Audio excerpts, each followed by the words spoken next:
तो मॉड्यूल 5 क्या कहता है, ब्लॉगिंग मिस्ट्री, ठीक है, फ्रॉम आइडियाज़ टू मोनेटाइजेशन। इसमें क्या होगा कि जो भी हमारे माइंड में आइडियाज़ आएंगे किसी भी टॉपिक से रिलेटेड, ठीक है, सपोज करो कि मेरे को लिखना है, जैसे आप लोगों ने ब्लॉग लिखा, ठीक है, विंटर फूड ऑफ हिमाचल, ठीक है, अब ये मैंने अपने वेबसाइट पे तो डाल दिया, ठीक है, बट सपोज करो कि मेरी सिर्फ इंफॉर्मेटिव वाली वेबसाइट है, तो मैं अर्निंग कैसे करूँगा, उसको मोनेटाइज कैसे करूँगा, ठीक है। तो इसके अलग अलग मेथड पढ़ेंगे कि कैसे होते हैं। मैं आपको ये एक्स्ट्रा बता देता हूँ कि क्या क्या इसके मेथड होंगे, ठीक है। जब भी हम कोई वेबसाइट खोलते हैं, जैसे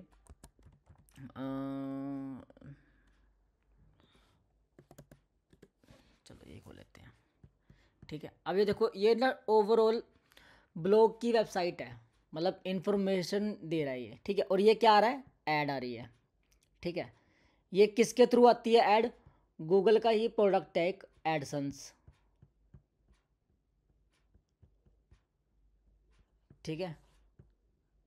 जो हमारा यूट्यूब वगैरह इन सब से ऐड आती है ना, ये गूगल एडसेंस, तो इसकी वजह से आती है। जो भी हम अपनी, चाहे वो मैं वीडियो की ऐड लगा रहा हूँ गूगल पे सर्च पे, ठीक है, हम यहाँ पे जो भी अपनी ऐड लगाते हैं ना, ठीक है, ये जो स्पॉन्सर आ रहा है ये सारी ऐड वाले हैं, ठीक है। तो ये जो ऐड होती है ना, ये जो ऐड लगाते हैं, इसको हम मोबाइल पे भी लगा सकते हैं, इसको हम किसी वेबसाइट पे भी लगा सकते हैं। वो हम अपने ऐड वाले, जब हमारा पीपीसी ऐड गूगल ऐड का मॉड्यूल आएगा उसमें पढ़ेंगे कि कैसे अलग अलग टाइप्स की ऐड होती हैं। बट वो ऐड हम शो करते हैं display type add, video type add, ठीक है। जो हमारी जैसे जो भी हमारे ओटीटी प्लेटफॉर्म होते हैं उन पे जो एड्स आती है ना, वो वीडियो वाली होती है, कि हम उसको बोलते हैं एड मोब, और वो किसी का पार्ट है, एडसन्स का ही पार्ट है, ठीक है। साथ के साथ नोट भी करते रहना। तो अब ये कह रहा है कि हम अपने ब्लॉग को मोनेटाइज कैसे कर सकते हैं। इट मीन्स कि इसके बेस पे जो मैं सर्विस से कमाऊंगा, अगर मैंने मान लो कोई सर्विस प्रोवाइड कर दी किसी को, मेरा प्रीमियम कंटेंट है, वो तो अलग एक अर्निंग का पार्ट है। बट अगर कोई यूज़र मेरी वेबसाइट पे सिर्फ आ रहा है, ठीक है, और जस्ट वो मेरे ब्लॉग ये पढ़ रहा है, ठीक है, इससे भी मेरी अर्निंग होगी। कहाँ कहाँ ये है, ये ऐड चल रही है, ठीक है। अब ये ऐड किसको किस हिसाब से शो होगी, जैसा मेरा ब्राउज हिस्ट्री होगी, जैसी मैं चीज़ें सर्च करूँगा, ठीक है, उसके हिसाब से मेरे को ऐड शो करेगा। देखो हमारे ब्लॉग में ऐड आ रही है, इट मीन्स कि इसको इसकी अर्निंग हो रही है। देखो यहाँ पे ये ऐड आ गई, ठीक है। अगर मैं इस पर क्लिक करूँगा, क्लिक के अलग रेट है, जैसे मान लो मैंने 1 रुपया 1 क्लिक का देना है, ठीक है। वो सारा जब मैं अपनी ऐड लगाता हूँ ना, ठीक है, जैसे ये मैंने ऐड लगाई हुई है, मान लो मैंने क्या किया हुआ है कि सीपीवी क्लिप, क्या क्या हुआ कि अगर कोई बंदे ने मेरी इस पर ऐड पे क्लिक किया तो 0.78 पैसा मेरे ऐड बैलेंस से कट जाएगा। तो ऐसे इसने भी कुछ ऐड का अपना डाला होगा, ठीक है। तो इससे हम अपने ब्लॉग भी मोनेटाइज कर सकते हैं, ठीक है। दूसरा एक क्या फ़ायदा है, अगर मेरी वेबसाइट रैंक करती है, बहुत अच्छे मैं ब्लॉग डाल रहा हूँ, ठीक है, तो गेस्ट पोस्ट भी होती है। इट मीन्स कि मेरा अगर एक ऐसी वेबसाइट है जिसपे सिर्फ डिजिटल मार्केटिंग के बच्चे आ रहे हैं जो स्टूडेंट हैं, ठीक है, मैंने कोई ऐसी वेबसाइट ढूंढ ली और उनको बोल दिया कि मैं आपको एक ब्लॉग डालने का, ये एक ब्लॉग डालने का जिसको मैं लिख के भी मैं ही दूंगा, ठीक है, ये इनमें से कोई भी एक कैटेगरी में ब्लॉग डालने का आपको, ठीक है, $100 दूंगा, आप अपनी वेबसाइट में मेरा ब्लॉग डाल दो। उससे क्या क्या बेनिफिट होगा, गेस्ट पोस्ट से, उसको गेस्ट पोस्ट बोलते हैं। जब हम किसी दूसरे की वेबसाइट पे अपना ब्लॉग डालते हैं उसको बोलते हैं गेस्ट पोस्टिंग। इट मीन्स कि उसके जो यूज़र हैं, उसकी जो ऑडियंस है वो मेरे पास भी आ सकती है, कन्वर्ट हो सकती है, प्लस डोमेन अथॉरिटी बढ़ती है। ये हमारा क्या होता है, डोमेन, ठीक है। अगर मेरी ऐसी हज़ारों वेबसाइटें हैं जिन पे मेरे को डोमेन अथॉरिटी मिली है, इट मीन्स कि मुझे बैकलिंक मिला हुआ है, मेरी वेबसाइट का ब्लॉग डला हुआ है, प्लस उसके अंदर मैंने अपना इंटरनल लिंकिंग भी करी हुई है, ठीक है। जैसे मान लो जैसे ये किया हुआ है, देखो, ठीक है। अब मान लो सपोज करो ये मेरी वेबसाइट का किसी अलग का लिंक है, ठीक है, तो मेरे को देखो, अब ये देखो वीडियो ऐड आ गई, ठीक है। तो मेरे को क्या होगा, मेरे को बेनिफिट होगा, चाहे मेरा प्रोडक्ट है, चाहे मेरी सर्विस है, या फिर मेरे सिर्फ इन्फॉर्मेशन ब्लॉग है, मेरे को तीनों चारों जगह से पेमेंट आएगी एडसन्स में, मेरे एडसन्स के अकाउंट में, ठीक है। प्लस मेरे को गेस्ट पोस्ट से भी पेमेंट आएगी कि मैंने बोल दिया कि भाई मैं एक ब्लॉग डालने का $100 चार्ज करूँगा, ठीक है। तो जितनी अच्छी मेरी वेबसाइट होगी उतना अच्छा मेरे को पर ब्लॉग के पैसे मिलेंगे। तो ब्लॉगिंग करना ये भी बेनिफिट हमें दे सकता है, ठीक है। तो मॉड्यूल 5 में यही बोल रहा है कि अपने सारे आइडियाज़ को आप मोनेटाइज कर सकते हो। तो इसके मेथड क्या है, इसके स्टेप्स क्या हैं? बोल रहा है स्टेप 1 चूजिंग राइट निश, क्योंकि निश ही एक ऐसी चीज़ है जिससे आपके पास ऑडियंस आएगी और वो आपको टारगेट ऑडियंस जो आप करोगे वो आपको पेमेंट भी देगी। अगर आप कोई सर्विस बेच रहे हो वो आपको आपका प्रोडक्ट भी ले लेगी।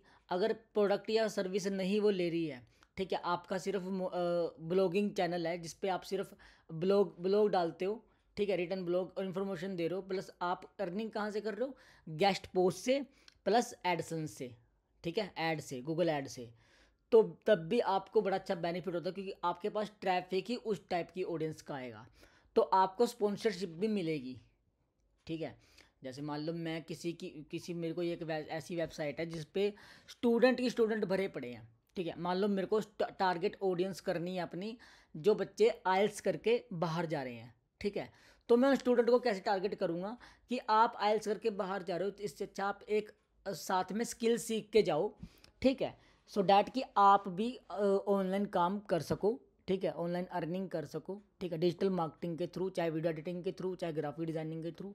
तो मैं उससे रिलेटेड कुछ ब्लॉग डलवाऊंगा उनकी वेबसाइट पे। अब अगर उनकी वेबसाइट पे ट्रैफिक बहुत अच्छा हुआ, वो क्या है, एक निश, मैंने किन को टारगेट किया? आइल्स के स्टूडेंट्स को। जैसे कोई आइल्स की वेबसाइट है, ठीक है, जो सिर्फ आइल्स के बच्चों को ट्रेन करती है, तो उनके ब्लॉग सेक्शन में मैंने अपना ब्लॉग डलवा दिया उनसे, ठीक है। इट मीन्स मैंने उनको $100 तो दिए ब्लॉग डालने के। अब मेरे को क्या बेनिफिट होगा उससे? जो वहाँ के बच्चे ब्लॉग उनके पढ़ेंगे या देखेंगे वो मेरे पास कन्वर्ट हो सकते हैं और मेरा एक पर्टिकुलर कोर्स कोई भी बाय कर सकते हैं, ठीक है, या ये हो सकता है, ठीक है। इट मीन्स देखो आपको कंटेंट भी फ्री में मिल रहा है, ठीक है, आपको जस्ट एक लिंक देना है किसी दूसरे को और $100 आप चार्ज कर सकते हो, ठीक है। 7 से 8 हज़ार मिनिमम $100 तो होता ही होता है। बाकी वेबसाइट की ट्रैफिक के हिसाब से होता है, DAPA के हिसाब से होता है, ठीक है, कि कितना उस पर ट्रैफिक आ रहा है, क्या निश है। तो निश बहुत एक ऐसा चीज़ है कि वो हमको बड़ा वाइजली चूज़ करना पड़ता है, ठीक है, कि क्या मुझको निश रखना है। अब जैसे मैंने इसमें कैटेगरीज कुछ रखी हैं, हेल्थ एंड फिटनेस करूँगा, ठीक है। क्या मेरे को, जैसे मैं डिजिटल मार्केटिंग सिखा रहा हूँ, क्या मेरे को इस पर्टिकुलर वेबसाइट पे अपना ब्लॉग डालना सही रहेगा? बताओ दोनों में से, नहीं। है ना। तो यहाँ पे मेरा किस टाइप का ब्लॉग जाएगा, या अगर मेरी वेबसाइट का निश क्या होगा तो स्टडीज से रिलेटेड, स्टडी से कोर्सेज से। रिलेटेड, हेल्थ एंड फिटनेस पे अगर मुझे ब्लॉग अच्छा, डलवा, हेल्थ एंड फिटनेस के लिए बोल रहे हो आप? हाँ, हाँ जी। मतलब अगर आपकी इससे रिलेटेड वेबसाइट है। नहीं, मैं बोल रहा हूँ कि जैसे ये एक वेबसाइट मैं बोल रहा हूँ निश है, ठीक है, तो मेरे हम्म। को इस निश पे ब्लॉग डालना है, तो मेरी हम्म। वेबसाइट का निश क्या होना चाहिए? क्या क्या सर डाइट प्लान और वर्कआउट के बारे में डालोगे आप? हाँ जी, ठीक है। ओवरऑल हेल्थ होना हाँ, चाहिए। तो हेल्थ का जो भी रहेगा वो सारा मैं इस पर्टिकुलर वेबसाइट पे डाल सकता हूँ, क्योंकि जब भी हम गूगल माई बिजनेस की प्रोफाइल बनाते हैं या जब भी हम कोई भी वेबसाइट बनाते हैं, कुछ करते हैं, तो उसका हम जब निश चूज़ करते हैं तो गूगल का जो क्रोलर होता है, ठीक है, क्रोलर हमारी वेबसाइट को जब इंडेक्स करता है, मतलब इंडेक्स करना क्या होता है कि वो अपने किसी पर्टिकुलर एक जगह पे सेक्शन में रख देगा कि भाई ये वेबसाइट इस निश से रिलेटेड है, इस कैटेगरी से रिलेटेड है, वो अपनी कैटेगरी में डाल देता है, ठीक है। पर्सनल फाइनेंस हो गया, ट्रैवल अगर ट्रैवल से रिलेटेड कुछ है, ठीक है, तो ट्रैवल एंड लाइफस्टाइल में डाल दिया, टेक्नोलॉजी से रिलेटेड कुछ है तो टेक्नोलॉजी में डाल दिया, एजुकेशन से रिलेटेड तो एजुकेशन में डाल दिया, ठीक है। ऐसे ऐसे करके निश बड़ा वाइजली चूज़ करना पड़ता है और यही हमारी पूरी ओवरऑल डिजिटल मार्केटिंग में हमें हेल्प करता है, ठीक है। निश से ही हम कैटेगरीज फाइनलाइज करते हैं, निश से ही हम कीवर्ड को फाइनलाइज करते हैं, ठीक है। निश ही हमारा बताता है कि कीवर्ड का सर्च इंटेंट क्या है, ठीक है। निश ही हमारा बताता है कि हमारी टारगेट ऑडियंस कौन होनी चाहिए, ठीक है। तो निश बहुत इंपॉर्टेंट है हमारी डिजिटल मार्केटिंग में, ठीक है, क्योंकि अगर मेरे ब्लॉग होंगे किससे रिलेटेड, अगर मेरे ब्लॉग होंगे वीडियो एडिटिंग से रिलेटेड, इट मीन्स कि मैं वीडियो एडिटिंग ना सिखा रहा हूँ लोगों को, नोट मैं सर्विस दे रहा हूँ, ठीक है। मैंने क्या बोला कि मैं सर्विस नहीं दे रहा, मैं सिखा रहा हूँ। तो मैं कैसी ऑडियंस को टारगेट करूँगा, स्टूडेंट या जो सीखना चाहते हैं, ठीक है। तो मेरी टारगेट ऑडियंस वो नहीं रहेगी जो वो काम करवाना चाहते हैं, मतलब क्लाइंट, ठीक है। क्लाइंट नहीं टारगेट ऑडियंस रहेगी। तो वहाँ पे सर्च इंटेंट कैसे क्लियर हो जाएगा, लर्न वीडियो एडिटिंग, ठीक है, या मास्टर्स इन वीडियो एडिटिंग, ठीक है। मतलब ऐसे ऐसे करके मेरे ऑटोमेटिकली हमारे कीवर्ड रिफाइन हो जाएंगे। तो वहाँ पे क्या मेरा ये कीवर्ड आएगा, video editing services, video editing service in Chandigarh, video editing service in India, या इन अम्बाला, कुछ भी, दिल्ली, हिमाचल, नहीं। है ना। तो सर्च देखो, निश ही कितना एक ऐसी चीज़ है जिससे आपका सर्च इंटेंट एकदम से क्लियर हो जाता है कि भाई मेरी ये टारगेट ऑडियंस ये है, ठीक है। तो ये चीज़ एकदम से माइंड में घूम जाएगी आपके। कैसे घूम जाएगी, अगर मैंने आपको बोला कि मान लो मेरी वेबसाइट का जो निश है वो है मैं शूज़ सेल करता हूँ, मैन के स्पोर्ट्स शूज़, उसमें भी मैन के स्पोर्ट्स शूज़ बोल दिया मैंने और रिफाइन कर दिया। तो मेरी टारगेट ऑडियंस क्या रहेगी, गुनीत बताना।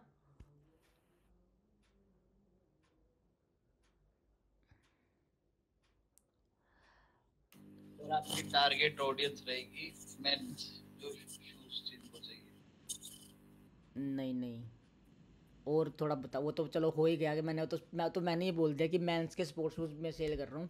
ऐसे में क्या मतलब, क्या क्या लोग सर्च कर रहे होंगे, क्या देख रहे होंगे वो।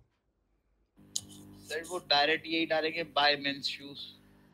नहीं, दामी मैम आप बताना। उसमें तो बॉयज मेंस सब कुछ ही कवर होगा, किड्स वाले भी कवर हो सकते हैं, वो तो बॉयज वाला सभी कवर होगा ना। मैंने सिंपली बोला कि मेरी टारगेट ऑडियंस, जैसे मेरी वेबसाइट का जो निश है वो है मैन के स्पोर्ट्स शूज़, ठीक है। और जैसे मान लो मैं आपको भी ऐसे बता रहा था कि मेरी मेरी वीडियो एडिटिंग की मैं कोर्स प्रोवाइड कर रहा हूँ, ठीक है। तो टारगेट ऑडियंस कौन होंगे, स्टूडेंट होंगे जो सीखना चाह रहे हैं, जो लर्न करना चाह रहे हैं, अच्छा, ठीक है। तो जैसे अब आपका एक स्पोर्ट्स मिनट, का है तो उसमें एथलीट्स भी हो सकते एक हैं, एक स्पोर्ट्समैन भी हो एक सकते हैं। मिनट मेरे को कंप्लीट करने दो, अच्छा। ठीक है। मैंने आपको दिया टाइम जब। तो उसके बाद क्या हुआ कि वीडियो एडिटिंग की मैं सर्विस नहीं प्रोवाइड कर रहा, ठीक है। क्लियर है इतना, ठीक है। अब मैंने आपसे क्वेश्चन किया कि स्पोर्ट्स के मैन शूज़ मैं बेच रहा हूँ, सेल कर रहा हूँ, तो मेरी टारगेट ऑडियंस क्या रहेगी। टारगेट ऑडियंस स्पोर्ट्समैन भी हो सकते हैं, एथलीट्स भी हो सकते हैं। हाँ, हो नहीं सकते, वो होंगे, ठीक है। मतलब हाँ अब जी। मैन नहीं होंगे ना, मैन तो मैंने ऑलरेडी बोल दिया, किड्स हाँ तो जी, हाँ ऑलरेडी जी। मैंने बोल ही दिया कि भाई मैं बच्चों, अगर मैं कहता कि भाई मैं स्पोर्ट्स शूज़ सेल करता हूँ या मैं शूज़ सेल करता हूँ, तो इट मीन्स ऑलरेडी क्लियर है, चाहे लड़का लड़की, ठीक है। जितने मर्जी एज को डिफाइन नहीं करी मैंने, फिर आप क्या अच्छा, सकते हो, ठीक है। अब है। मेरा एक क्वेश्चन है यहाँ पे, जैसे आपने बोला कि जैसे आपने बोला कि जैसे आप डिजिटल मार्केटिंग का कोर्स सिखाते हो, तो आपकी निश जो है वो आपकी टारगेट ऑडियंस स्टूडेंट्स हैं। स्टूडेंट प्लस वो लोग जो सर्च कर रहे हैं वो, हाँ जी, मतलब जो हाँ सर्च कर रहे हैं, चाहे वो उनके पेरेंट्स भी हो सकते हैं जो अपने हाँ बच्चों के लिए हाँ सर्च कर रहे हैं। हाँ जी। पर जैसे मान लो कि आपकी वॉच ग्रोथ है ना? हम्म। तो उसमें क्या पता उसमें आप सर्विसेज़ भी देते हो हाँ अपने क्लाइंट्स को, पर हाँ साथ में आप स्टूडेंट्स के लिए भी कोर्सेज़ भी हैं आपके पास, वो सब कुछ है। तो हाँ। उसको कैसे आइडेंटिफ़ाई किया जाएगा फिर? यस, अभी बताते हैं, सेम चीज़ बता दूंगा आपको यहीं पे। अब देखो,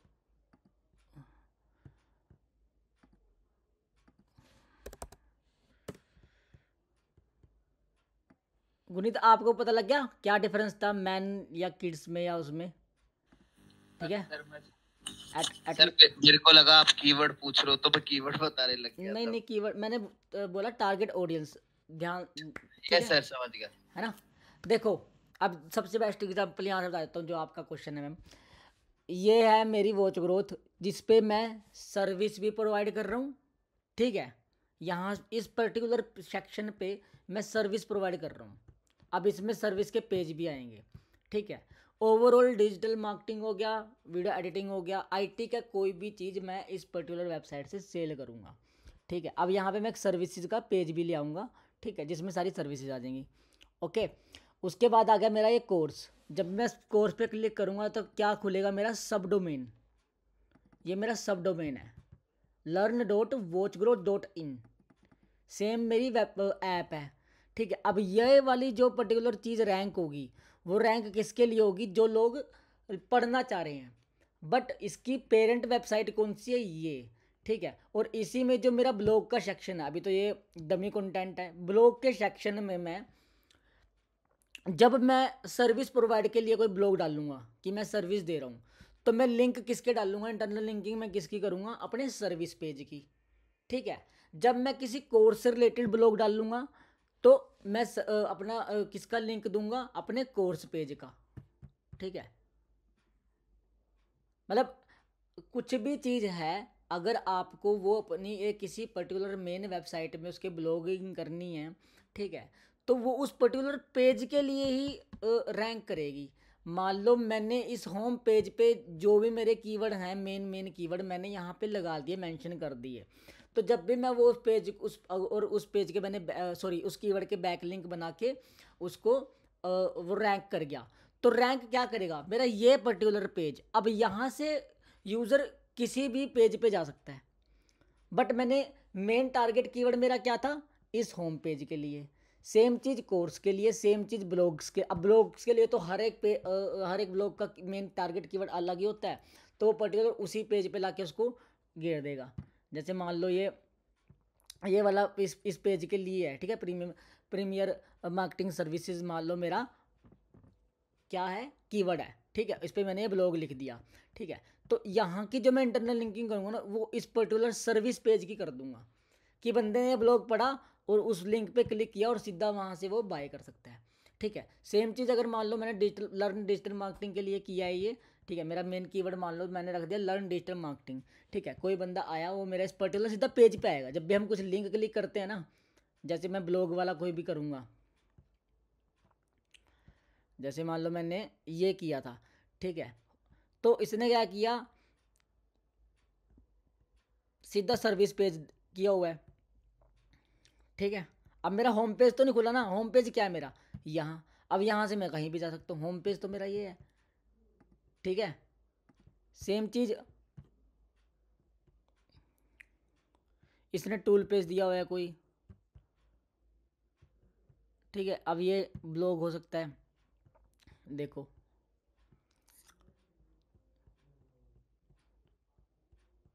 ठीक है, अब यहाँ से मैं जहाँ मर्जी जा सकता हूँ। मतलब जब भी हम कोई कीवर्ड से कोई पर्टिकुलर पेज रैंक करवाते हैं, तो हम सिर्फ उसी पर्टिकुलर पेज के लिए लिखते हैं, ब्लॉग भी, टाइटल भी, डिस्क्रिप्शन भी। इसका टाइटल, डिस्क्रिप्शन और कीवर्ड, मेन कीवर्ड अलग होगा, ब्लॉगिंग के लिए अलग होगा, सर्विस पेज के लिए अलग होगा, कोर्स के लिए अलग होगा। ठीक है, और कंटेंट भी उसी पर्टिकुलर पेज के हिसाब से लिखा जाएगा। ठीक है, टोन जो हमने पिछले मॉड्यूल में टोन सीखी थी, वो टोन हर पेज के हिसाब से हमारी चेंज हो जाएगी। ठीक है, ओवरऑल वेबसाइट के लिए जब हम ब्लॉग लिखते हैं, तो हम हर एक पेज के हिसाब से उसको डिवाइड करते हैं। होम पेज का लिखना है तो होम पेज के हिसाब से लिखूंगा, जो यहाँ की ऑडियंस टोन करेगी। ठीक है, टोन कहाँ से पता लगेगा, मैं हमारी कैटेगरी से। कैटेगरी कैसे पता लगेगी, जैसे मैंने बता दिया कि भाई मेरा ओवरऑल आईटी की वो सर्विस प्रोवाइड कर रहा हूँ मैं। ठीक है, तो इस पर्टिकुलर पेज पे मैं कोई भी एक कीवर्ड जो रैंक करवाऊंगा, जो मेरा उस पर्टिकुलर क्या करेगा, सर्च इंटेंट के रिलेटेड होगा। ठीक है, कि सर्च इंटेंट क्लियर हो रहा है, वो मैं यहाँ डाल दूंगा। कोर्स से रिलेटेड कुछ होगा, ठीक है, ऑनलाइन कोर्सेज डाल दिया, जैसे मान लो कोर्स के लिए मैंने। ठीक है, तो कोर्स के लिए वो डाल दिया। तो ऐसे हमारे हर एक पेज के लिए, जैसे मैंने आपको ये टास्क भी दिया था कि हर पेज के लिए टाइटल, डिस्क्रिप्शन और क्या हो गया, कंटेंट प्लस कीवर्ड सर्च करने हैं या लिखने हैं, तो वो ऐसे हमारे चेंज हो जाएंगे। ठीक है, तो वो किस में आ जाता है, निश में। ठीक है, और मैंने बता दिया कि क्यों इम्पोर्टेंट है ये। ठीक है, अब इसने बोला कि राइटिंग इंगेजिंग ब्लॉग पोस्ट, उसमें क्या क्या चीज़ें मेन होती हैं। ठीक है, 3 कंपोनेंट में इसने डिवाइड कर दिया। हुक, हुक कहाँ पे होएगी, हमारे कंटेंट के टाइटल में भी हो सकती है, इंट्रोडक्शन में भी हो सकती है। ठीक है, कि जहाँ से आपका जो ऑडियंस है वो कन्वर्ट हो जाएगी कि भाई उसको सारा ब्लॉग पढ़ना है नहीं, या अगर अब वो इतनी अच्छी नहीं हुई, उसको इंट्रोडक्शन ही में इतना मज़ा नहीं आया, ठीक है, तो वो सारे ब्लॉग को कट कर देगा, ठीक है। फिर उसके बाद बॉडी पार्ट आ जाता है जिसमें हम कंटेंट लिखते हैं, ठीक है, वो उसके हिसाब से हम ब्रेक डाउन करते रहते हैं। और at the end call to action हर ब्लॉग में डालना बहुत ज़रूरी होता है, क्योंकि कहीं ना कहीं से आप उसको इन्फॉर्मेटिव ब्लॉग टू कन्वर्ट कहाँ पे कर रहे हो, ट्रांजैक्शनल कीवर्ड पे, ठीक है। इन्फॉर्मेटिव कीवर्ड से आप उसको कर रहे हो ट्रांजैक्शन कीवर्ड पे, ठीक है। तो अब हुक को पढ़ लगते हैं। देखो इंट्रोडक्शन में आ गया, your first sentence must be grab attention, ठीक है, कि आपने मतलब ऐसा चीज़ कर देना कि जैसे हम आजकल रील्स में भी देख रहे हैं सारे जो यूज़ करते हैं हुक लाइन, कि 4-5 सेकंड में अगर वरना स्वाइप अप हो रहे हैं, ठीक है, रील वगैरह या शॉर्ट्स वगैरह, तो आपका उसमें हुक लाइन होनी चाहिए अच्छी खासी, ठीक है। उसके बाद आपका जब मेन स्ट्रक्चर करते हो आप अपने ब्लॉग्स को, उसने देखो कैसे बोला कि स्ट्रक्चर कैसे करना है, हेडिंग्स के साथ, सब हेडिंग्स के साथ, बुलेट पॉइंट होने चाहिए, ठीक है, पैराग्राफ, शॉर्ट्स है ना ऐसे, और विजुअल्स। ये क्या चीज़ होता है पता है किसी को? गुनीत आपको पता है क्या कह रहा है यूज विजुअल्स? नहीं सर, नहीं पता सर। दामिनी मैम आपको? विजुअल्स में ये है कि जब हम कंटेंट डालते हैं रिटन फॉर्म में, उसको मतलब एम्फेसाइज करने के लिए उसके साथ उसके फोटोग्राफ्स या इमेज फॉर्म में या इन्फोग्राफिक फॉर्म में भी चीजें कंटेंट होना चाहिए। हाँ, ठीक है। उसके अंदर चाहे आप अपने इन्फोग्राफिक लगा दो, चाहे आप फोटोज़ लगा दो, चाहे आप वो स्टेप बाय स्टेप के स्क्रीनशॉट लगा दो, प्लस आप उसमें वीडियो भी डाल सकते हो यूट्यूब की एम्बेड करके, सीधा नहीं डालनी, एम्बेड करके डालनी है, सो डैट आपके पर्टिकुलर पेज पे लोड ना पड़े, तो विजुअलाइजेशन वो होती है, ठीक है Vineet. And if your Yes, blog is about how to start a fitness journey, structure like this, जैसे इसने स्टेप बाय स्टेप बोल दिया, ठीक है। एंड एट द एंड बोल रहा है कॉल टू एक्शन देना, encourage your reader to take next step, मतलब कुछ ना कुछ उनको स्टेप लेना चाहिए, ठीक है। अगर आप सर्विस से रिलेटेड कोई ब्लॉग लिख रहे हो, तो ऑब्वियसली उस पर्टिकुलर सर्विस का कोई पेज या उसका लिंक, बाय नाउ, ठीक है, या गेट अ फ्री डेमो, जैसे मान लो मैं पहले सर्विस लेने से पहले बोल दूंगा कि फ्री डेमो ले लो मेरा, ठीक है, वो डाल दिया, बटन टाइप में भी डाल सकते हैं आप उसको अपने हिसाब से, अलग अलग चीज़ों के हिसाब से उसको चेंज भी कर सकते हो, कि अब आप चाहोगे कि भाई मेरे को ब्लॉग के अंदर बटन लगाना है, ठीक है, तो आप बटन भी लगवा सकते हो अपने डेवलपर को बोल के, तो वो बटन का वो भी दे देता है। या आपको जैसे मान लो मैंने यहाँ पे मैं क्या करता हूँ,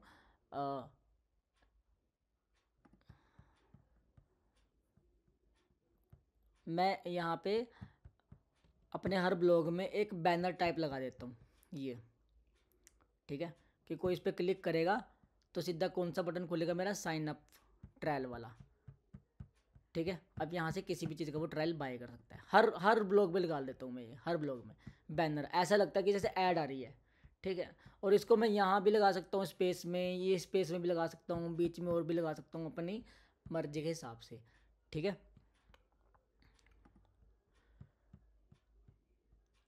अब वही उसने बोला एसईओ फॉर ब्लॉग्स, ठीक है। एसईओ क्या करनी है हमने, टाइटल, डिस्क्रिप्शन, मेटा डिस्क्रिप्शन, ठीक है, पेजेस सही ढंग से लगाने हैं, ठीक है, लिंक्स अच्छे से लगाने हैं, इंटरनल लिंकिंग, आउटबाउंड लिंक, वो सारा हमने लगाना है। और कीवर्ड सर्च कैसे करने हैं, identify the word people search for related to your niche, ठीक है। ऑब्वियसली कि जब हम कीवर्ड सर्च करेंगे तो इंटेंट होना चाहिए, सर्च वॉल्यूम होना चाहिए, ठीक है, कंपटीशन भी देखना है, हाई या लो है, मीडियम है, कैसा है, आप उस पर उतना एफर्ट लगा कर उसको रैंक करवा पाओगे या नहीं करवा पाओगे, और तभी आपको उसके रिलेटेड ब्लॉग लिखने हैं, ठीक है। जैसे उसने एग्जांपल दे दिया। अब ऑन पेज में हमारा वही आ जाता है कि optimize your blog with this techniques, कौन कौन सी, include your keyword in title, most important चीज़ है ये, ठीक है। आपका जो H1 होता है, अब H1 क्या होता है, जो हम सबसे पहले जब हम ब्लॉग लिखते हैं, जो ये आता है, इसको आप मेन हेडिंग भी बोल सकते हो, मेन टाइटल भी, मेन ब्लॉग का टाइटल भी बोल सकते हो, ये होता है वैसे हमारा H1, ठीक है, जैसे मैंने बोला हर एक पेज में एक H1 तो आएगा ही आएगा, तो ब्लॉग के केस में ये ऑटोमेटिकली अपने आप को H1 कंसीडर कर लेते हैं जब आप यहाँ पे कुछ डाल देते हो। ठीक है, तो आपका यहाँ एक बार कीवर्ड आना चाहिए। ठीक है, ये जो URL है आपका ब्लॉग का URL है, ये ब्लॉग का URL है, यहाँ पे एक बार कीवर्ड आना चाहिए। ठीक है, ये इंट्रोडक्शन है, ये पार्ट हमारा पूरा इंट्रोडक्शन है, तो बिना स्पेस दिए, जैसे ये स्पेस हो गया ना, तो यहाँ पे हमारा इतना इंट्रोडक्शन रह गया ये। ठीक है, जब हम लाइन अगली लिख लेते हैं, अगर आपने इतना इतना इंट्रोडक्शन लिखना है तो इतने इंट्रोडक्शन में आपका एक बार कीवर्ड आना चाहिए, एग्जैक्ट कीवर्ड। और एग्जैक्ट अगर मैं कीवर्ड की बात कर रहा हूँ तो वो एग्जैक्ट होगा, ISKLM किसी भी वर्ड का वहाँ पे आप मिसिंग नहीं करोगे कि लास्ट में एस नहीं लगाया या कुछ नहीं लगाया। ठीक है, तो आपका कीवर्ड कहाँ कहाँ आना चाहिए, टाइटल, डिस्क्रिप्शन, SEO टाइटल ये हो गया हमारा, जो मैं होवर कर रहा हूँ यहाँ दिख रहा है ना।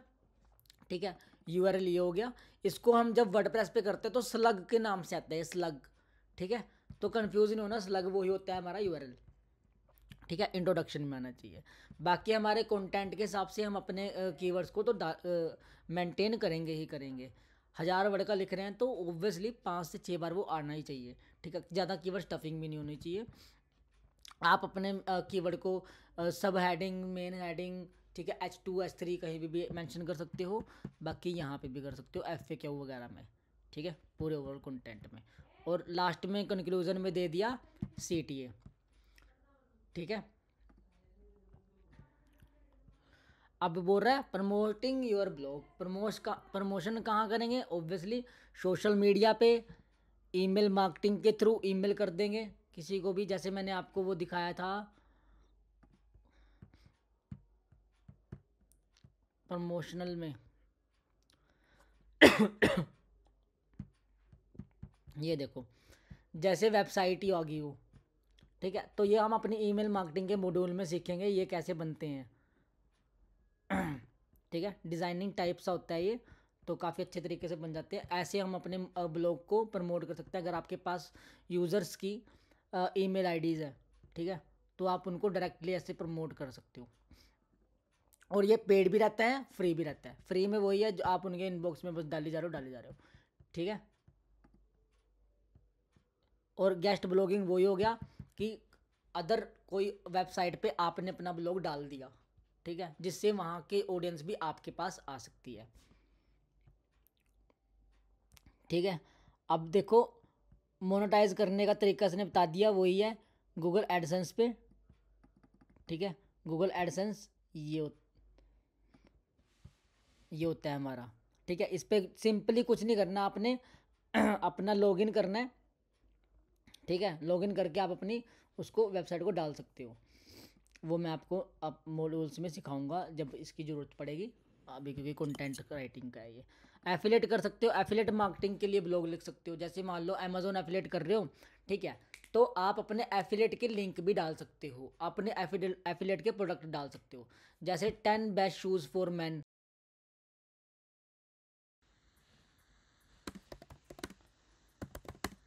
अमेजोन का लिंक क्यों नहीं आ रहा मेरा।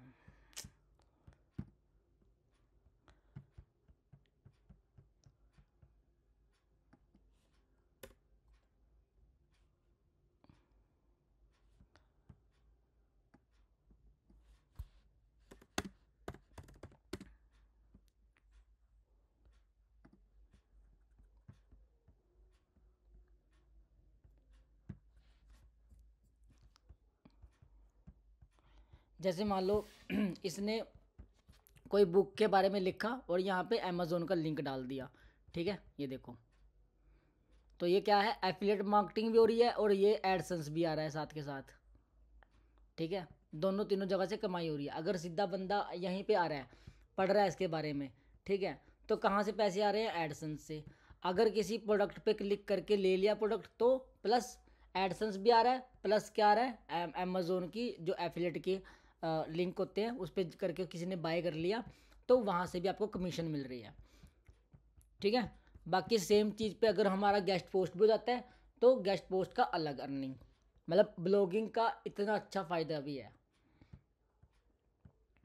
ठीक है। स्पॉन्सर पोस्ट वही होगी, ठीक है, कि आपने इसमें अब कोई भी किसी का ब्लॉग डाल दिया या उसका बैनर बैनर भी इवन आप लगवा सकते हो, अगर आप क्रिएटिविटी दिखानी है बस, ठीक है। आप अपनी उसको क्या नाम है, जैसे मेरा कोई डिजिटल मार्केटिंग से रिलेटेड मेरा कि मैं सिखाता हूँ, ठीक है, तो मैं क्या कहूँगा कि अभी अपना पूरे डिजिटल मार्केटिंग के सेक्शन में ना, या स्टूडेंट के आइल्स वाला जो लोग बाहर जा रहे हैं, ठीक है, उस पूरे ब्लॉग के सेक्शन में ना मेरे बैनर लगा दे। कैसे बैनर लगा दे? इस टाइप के,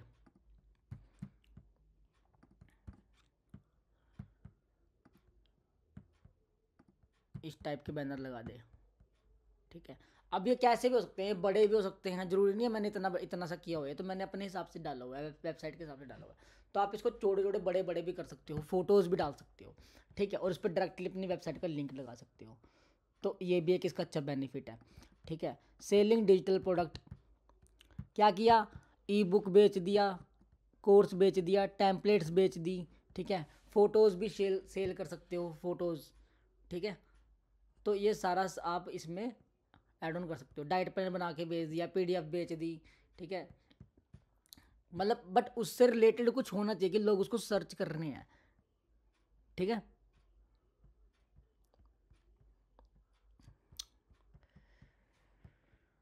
दैट्स इट, ये था हमारा ब्लॉग 5, मॉड्यूल 5 सॉरी, ठीक है। इसमें कोई आपको दिक्कत परेशानी कुछ ना समझ आया हो तो बताओ मुझे।